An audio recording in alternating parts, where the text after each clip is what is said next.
కలవరాలు ఉన్నప్పుడు, నీ మనసులో తెలియని బాధ ఉన్నప్పుడు, నీ మనసులో మనోవేదన ఉన్నప్పుడు, నీ మనసులో ఏదో తెలియని నువ్వు పెట్టుకుని ఉన్నప్పుడు, నువ్వు వాక్యం వెంట కూర్చున్నా, నువ్వు ఆనందించే వాళ్ళ మధ్య కూర్చున్నా, నువ్వు సంతోషించే వాళ్ళ మధ్య కూర్చున్నా, నువ్వు ఆనందించలేవు.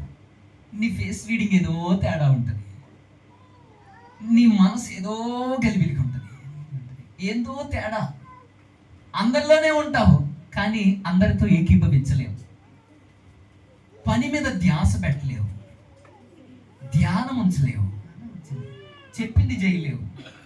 10 మంది మాట్లాడుకున్నప్పుడు నీదేదైనా విషయం చెప్పాను అనుకో, విన్నట్టుగానే ఉంటావు, విన్నావేమో అనుకుంటారు వాళ్ళు, నీకేం అర్థం కాదు. పలానా చెప్పాక నీకు అర్థమైందా అంటే ఏం చెప్పావు అంటారు. అంటే వీడి మనసు సినిమాలో ఒకడు పాట పాడాడు కదా, హృదయం ఎక్కడున్నది, హృదయం ఎక్కడున్నది, నీ చుట్టూనే తిరుగుతుంది, నీ చుట్టూనే తిరుగుతుంది అని వాడెవడో పాడాడు, మనకు తెలియదు ఆ పేరు.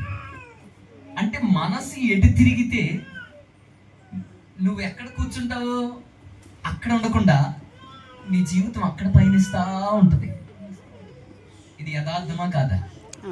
నిజమే, ఇది యథార్థమే. ఇది